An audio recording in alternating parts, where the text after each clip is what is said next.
Good morning বন্ধুরা, শুভ সকাল। একটা নতুন ব্লগ নিয়ে নতুনভাবে হাজির হয়ে গেলাম। আজকে হচ্ছে বুধবার। তো বুধবার মানেই গতানুগতিক জীবন তো প্রত্যেক দিনই বলি। তো হাজব্যান্ড বেরোবে, ছেলেও বেরোবে কলেজ, খেলে ফিরলো, ফিরেই খেয়ে বেরোবে। তবে চাটা হয়ে গেছে আর ছেলের সমস্ত কিছু খাবার দাবার রেডি করে ফেলেছি। তো চলুন আজকে এটা দিয়ে ব্লগটা শুরু করলাম। আশা করি আপনারা সকলেই ভালো আছেন। আপনাদের ভালোবাসা আশীর্বাদে আমরা ঠিকঠাক আছি। তো ওইভাবেই এগোতে হবে, কিছু করার নেই। সব কিছুর মধ্যেই নিজেকে মানিয়ে গুছিয়ে সব কিছু কাজের মধ্যেই এগোতে হবে। চলুন আজকে এটা দিয়ে ব্লগটা শুরু করলাম। আজকে সকালে বাজারে গেছিলাম, আমাদের চুচড়ার খোড়ো বাজারে। দেখুন সব কিছু বাজারে একদম ফ্রেশ, কিন্তু শাক সবজি সব কিছু কিন্তু ফ্রেশ। সকালবেলার দিকে গেলে 9টার মধ্যে যদি যাওয়া যায় তাহলে কিন্তু সব কিছু ফ্রেশ বাজার। এখান থেকে আমি প্রায় বাজার করি গেলে, মানে খোড়ো বাজারে যদি যাই তবে আমি এখান থেকেই করি।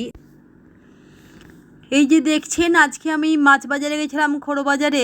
একদম সকালবেলা পমফ্লেট, চিংড়ি, কী মাছ ছিল না, সব কটা মাছই কিন্তু ফ্রেশ। আমি এখান থেকে শুধু বাটা মাছ নিয়েছিলাম আজকে সকালে, কিন্তু মাছ দেখতে কিন্তু ভীষণ ভাল লাগে। ইলিশও ভালো ভালো আছে, মোটামুটি 700-600 1 কেজির মতন, এরকম খুব একটা দু একটা ছিল। তবে 800-900-র মধ্যে ইলিশ মাছ প্রচুর ছিল বাজারে। এখানে দেখছি এই বাটা মাছ দেখলেন, এখান থেকেই আমি বাটা মাছ নিয়েছি। তবে আর বাদবাকি মাছগুলো কিন্তু সব কটাই টাটকা এবং ফ্রেশ। এখানে ওনার কাছে কিন্তু যখন বাজার করি সেখানে কিন্তু মাছ খুব ভালো, ইলিশ মাছ বা অন্য মাছ সব মাছই কিন্তু একদম ফ্রেশ বাজারে আজকে পাওয়া যায়। যেগুলো চুনো মাছ, চিংড়ি মাছও দারুণ ভালো ছিল। কিন্তু আজকে আমি এখান থেকে শুধুমাত্র বাটা মাছ নেওয়ার জন্যই গেছিলাম।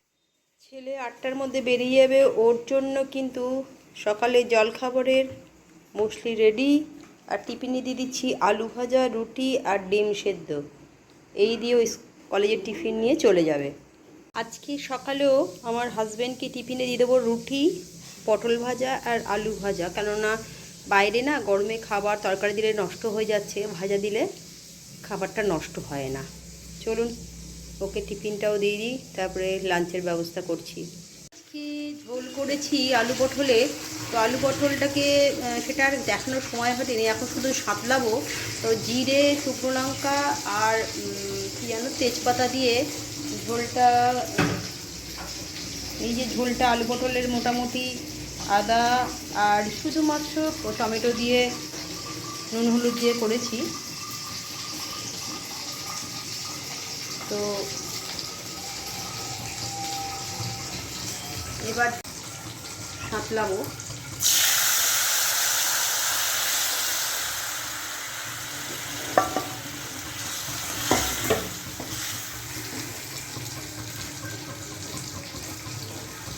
ব্যাস 1 ফুট ফুটুক, তারপর আপনাদের দেখা। এদিকে মাছ ভাজা হচ্ছে। তো বাটা মাছই ভাজছি, কারণ ছেলে খাবে না, ওর ডিম সেদ্ধ করে রেখেছি। আর এদিকে বাটা মাছটা ভাজছি। তো বাটা মাছটা ঝাল দেবো, বাটা মাছটা ঝাল দেবো, কোনো দেখাচ্ছি পরে আমি।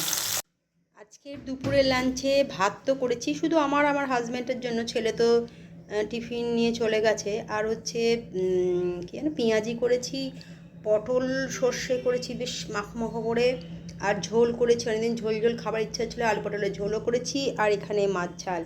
এই দিয়ে আজকে দুপুরের আমাদের লাঞ্চ দুজনের আশা করি হয়ে যাবে।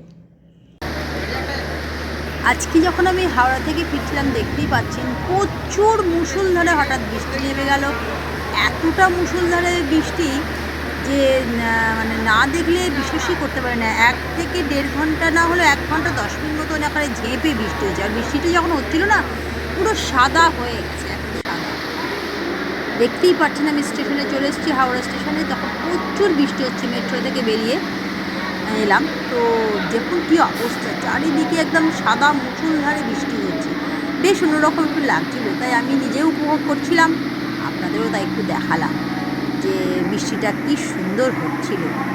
মানে মনে হচ্ছিল একটু স্নান করে নিই, এত সুন্দর বৃষ্টিটা হচ্ছিল। বন্ধুরা, দুপুরে আজ ছিলাম না, একটু বেরিয়েছিলাম, একটা বিশেষ কাজে গেছিলাম। তো ফিরলাম, আজকে প্রচণ্ড গরম। এসে বিকেলে পড়ানো ছিল, বিকেল মানে 6টা থেকে পড়ানো ছিল, তা পড়তে দিয়েছি, সব পড়াশোনা করছে। এখন বাজে এই 7টা 10, ছেলেও ফিরেছে। তাই একটু চা করে নিলাম। ওর বাবা এখনও ফেরেনি অফিস থেকে, এলে তখন আর একবার চা হবে। এই যে চলে এসছে, ও চলে এসছে তো, চলো চা খাবে। এই যে চা নিয়ে বসে পড়েছি, আমাদের দুজনকার 2 কাপ, একটা চিনি ছাড়া একটা চিনি দেওয়া, বিস্কুট দুজনকার 2 রকম বিস্কুট। তো আর একজন এলে তখন আর এক রাউন্ড চা হবে, তখন আবার কথা হবে। চলে এসছে হাজব্যান্ড, চা আর পেঁয়াজি দিলাম আর বিস্কুটও ছিল। ট্রেন জ্বালিয়েছে না বিবস, ট্রেনে কি হয়েছে, সিগন্যালে খারাপ হয়ে গেছে। 7টার বর্ধমান, 8টা নাগাদ ঢুকলো গ্যালাপিং ট্রেন। এটা ঢোকার কথা হচ্ছে তোমার 7টা 40-এ, এটা 20 মিনিট লেটে ঢুকলো। আমার আজকে কাজও ছিল অনেক, কিছুই হবে না, কারণ এত দেরি হয়ে গেল। জামা কাপড় ছাড়ানো একটু বেরোয় বলে সেটা বলো। জামা কাপড় ছাড়তেও পারিনি, এসে যে রেস্ট একটুখানি ফ্রেশ। ছেলের কি হয়েছে বলো, এই চশমাটা ভেঙে গেছে, ওটা ছেলের চশমা ভেঙে গেছে, আনতে হবে। কালকে ছেলে খেলা আছে বড় জায়গায়, সেটা খেলতে যাবে, ওই জন্য। এই যে পেঁয়াজি আর চা করে দিয়েছি, বিস্কুট অনেক সকালে বেরোতে হবে ছেলেকে, 6টার মধ্যে বেরোতে হবে। আর একজন চা তখন খেলে দেখলেন, এখন শুধু মুড়ি মাখা করে দিয়েছি, একটু পেঁয়াজি দিলাম, পেঁয়াজিটা খাওয়া হয়ে গেছে আর মুড়ি মাখাটা খাচ্ছে। চলো খাওয়া দাওয়া করো। আজকে ঘড়ির মোড় থেকে ফিরে রাত দখলের ওখান থেকে ফিরে আসার সময় আমাদের ফ্ল্যাটের পাশে শ্রদ্ধাঞ্জলিতেও কিন্তু ওরা নিজেরা মানে মোমবাতি জ্বালিয়ে রাত দখলের জন্য, জাস্টিসের জন্য মানে মোমবাতি জ্বেলে প্রেয়ার করছিল। তো সেটাও আমি আপনাদের দেখালাম।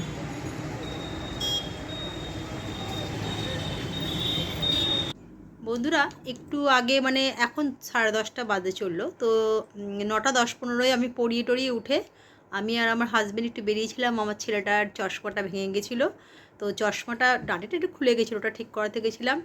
আর একটুখানি বিস্কুট টিস্কুট মাঝে মাঝে। হ্যাঁ ওটা চশমা ঠিক করলাম। হ্যাঁ কাল খেলা আছে বলে সকাল সকালে বেরোতে হবে, আর চশমাটা ওর ভেঙে গেছে, সেটা ভেঙে গেছে কি ডাঁটিটা কোনো কারণে খুলে গেছে, সেটাকে একটু ঝালাই করে আনলাম। আর আজকে তো রাত দখলের ব্যাপার আছে সারা বিশ্বে, তার জন্য ঘড়ির মোড়ে 10-15 মিনিট ছিলাম। তারপরে ওখান থেকে এলাম, এসে দেখলাম আমাদের ফ্ল্যাটের পাশেও কিন্তু বেশ ওরা সবাই শ্রদ্ধাঞ্জলিতে সবাই মিলে মোমবাতি জ্বেলে তাদের মতন মানে আজকে রাত জাস্টিসের লোক ছিল। আর আজকে আমাদের ফ্ল্যাটে যেটা হবার কথা ছিল, কিন্তু আমাদের ফ্ল্যাটে কেউই নেই, সবাই এদিক ওদিক বাইরে গেছে। তাই পাশের ফ্ল্যাটে বেশ সুন্দরভাবে হয়েছে, ওদের মতন করে ভালো ভাবে তাদের জাস্টিস চাওয়ার জন্য যেটুকুনি করা উচিত করেছে। তো কালকে আজকে প্রচুর বৃষ্টি, আজকে কলকাতা গেছিলাম, প্রচুর বৃষ্টি পেয়েছি, সেটা তো আপনাদের দেখালাম। এখানে হয়নি, কিন্তু হাওড়া স্টেশনে আমি যখন এসেছি তখন প্রচুর বৃষ্টি হচ্ছিল। আর ওর বাবাও বেরিয়েছিল, সেও ফিরেছে সেরমভাবে। আমি হাওড়া স্টেশনে বৃষ্টি সেরকম তুই পাওনি না? পেয়েছি। আচ্ছা সেরম অতটা পাওনি, মানে অত পাইনি আমি, এতে পেয়েছি। বাবু তুই পেয়েছিলি? হ্যাঁ তুই পেয়েছিস, তুইও পেয়েছিস না?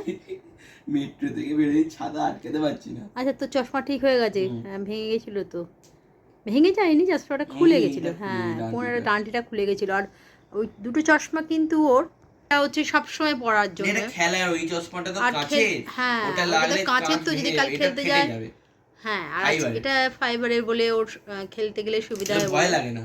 তো এসে ভালো করে স্নান করার মতনই ভালো করে ফ্রেশ হলাম একদম। দেখছেন মাথা টাথা সব ভিজিয়ে ভালো করে, রাত্রি হলো এতটা বাইরে ছিলাম তাই জন্যে। ভালো বল করে, তো এই জন্য কিছু বলার নেই, ওই চশমা পরে যে খুব। তো চলুন রাতে ডিনারে আপনাদের সঙ্গে দেখা হচ্ছে। আজকে ডিনারে সেরকম বেগুন ভাজা করেছি, পটল ভাজা করেছি আর রুটি। আর ছেলের জন্য একটুখানি, সারাদিন ও ভাত খায় না, তো খুব মুশকিল হয়, ভাতটা ওর একদম খাওয়া হচ্ছে না, তার জন্য ওর জন্য একটুখানি ফ্রায়েড রাইস মতন করে দিচ্ছি, যাতে সবজিটাও ওর পেটে যায়, ভাতটাও ওর পেটে যায়। বাবা বলে সব সময় যে এটা করে দেবে, তাহলে সেটাই করে দিয়েছি ওর মতন করে। আর আজকে আমাদের কিছু করিনি, সৌবেলার মাছ আছে যেটা গরম করেছি, আর ভাত আছে সেটা গরম করেছি। তো চলুন রাত্রিবেলা ডিনারে কি হচ্ছে আপনাদের অবশ্যই দেখাবো। চলে এলাম বন্ধুরা রাতের ডিনার নিয়ে। তো আমি তো বললাম রাতে যে কী কী করেছি, চলুন তো আপনাদের দেখাই। আজকে তো রুটি করেছি, আর ছেলের জন্য একটু ফ্রায়েড রাইস করে দিয়েছি ঘরেই, বেগুন ভাজা পটল ভাজা করেছি, ওবেলার মাছ আছে, ভাত আছে, এই দিয়ে আজকের মোটামুটি ডিনারটা আমাদের হয়ে যাবে।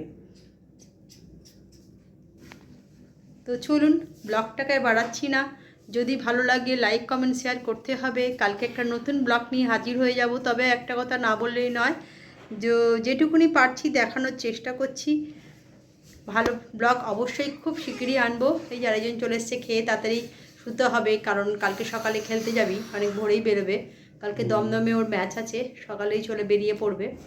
তো তার জন্যে সকাল সকাল তো খেয়ে নিতেই হবে। তাও সকাল সকাল মানে এখন মোটামুটি 10টা 40 হয়ে গেছে আজকে।